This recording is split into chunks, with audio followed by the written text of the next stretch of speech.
expert is a face that you see because it's almost everywhere. Sharita Odell, good morning to you. Hi, good morning. How are you, Pearson? I'm doing well today. How are you doing?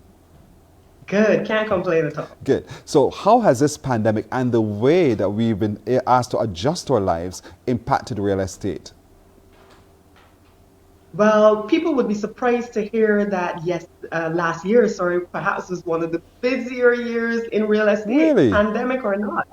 Um, for a number of reasons, simply when you are closed up in your house or apartment, which you thought was the perfect, ideal place to be, after 6 to 8 weeks, you realize that, okay, maybe we could do with a patio, some grass, some extra ventilation. Yes. So immediately after that, there was a surge in rental requests and people trying desperately to find other properties to move to. So the person, though, I understand the rental bits. You know, we want to move, we just want a change of location. But I have a house to sell, or I want to purchase a property. And when I will have a house to buy, I want to see it. How have you been able to adapt and adjust the way you do real estate selling at this time?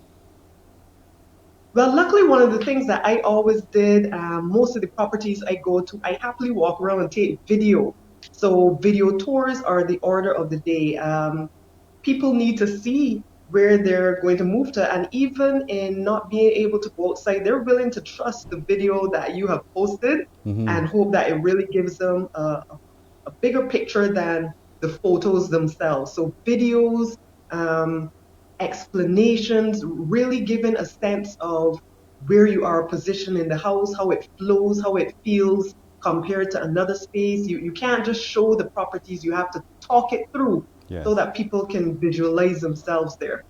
You know, the naked eye is one thing, the visual eye is the other bit, because when I walk through a property, I'm going to be looking for the cracks, the extra this, the that, which, you know, sometimes, and it's a matter of trust, because I might feel that you've given me a video which you quote unquote doctored, or you've only shown me the things that help you to sell the property, but my eye could be a little bit different. So talking it through with the prospective client is absolutely critical, and you're so very right on that score.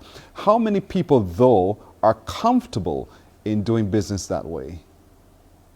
You would be surprised. I have a colleague of mine who has a property in St. Philip and it's quite attractive. He had nice aerial shots of it, video tour, photos, etc. He got so many offers in a short space of time from mainly returning nationals living in the US Hmm. just off of photos, just off of the aerial photo, being able to see the neighborhood and get a feel of it.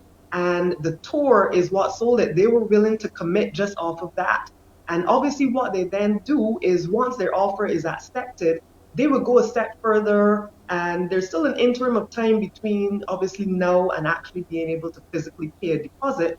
That's when they would ask you to go back to that property and highlight, all the flaws. If there are any Mm. cracks, please show me on screen. And Yes. that's where they have to trust you as a realtor that you will be honest and upright. Wow. It sounds as if you really have not been that severely impacted. Real estate agencies have not been really impacted severely. Well, I could only speak for myself. Everybody's not singing the same tune. As I explain to people, my job is not one where you're paid monthly. So not being paid monthly is nothing new. So in terms of the financial aspect, as a realtor, you have to learn to budget very well. You have to learn to get your cash flow in order. Otherwise, you would be in trouble. So from that perspective, I have not been impacted, in the financial sense. In terms of how business is done, you just are, you just do, you make sure that your listings showcase every aspect possible. And, buyers and renters are willing to work with you. Yes. They are willing to trust what you have there until then they get the opportunity to go back and physically see it. But a lot of transactions are started just based on what they see online. So right now, is the market better for the seller or the buyer? It's a horrible world for the seller. Horrible, horrible. But here's the deal, Pearson. What it has forced sellers to do, those sellers who were, I built my house with my hand and I have marble on the this and the gold, and Yes. all of a sudden they're like, look, just take the offer. Just take the offer. Because they realize that in these uncertain times, you can't be holding out for anything fancy. Also, what I have guided people into understanding, look, this is not a climate in which you're going to make any profit. It is what it is. But do you want to move? Do you want that money to do something else with? You have to count the cost. And at the end of the day, sell it if you really want to try to achieve some objective and make sure you work out what you're going to get in hand and try to cover as many costs as possible. That's the reality of the situation. That is indeed a real reality. Also for the rental market, because again, the trust factor comes into play because a lot of people are still not working.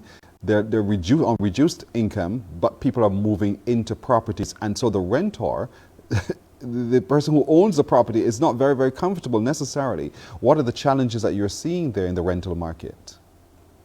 Well, of course, the rate of delinquency is higher than it's ever been. I've been doing this for 15 years and burnt once very badly by a tenant. Listen, after that, to get into a property, you have to jump over the Great Wall of China with me. You have to fill out a tenant information form. You have to provide me references.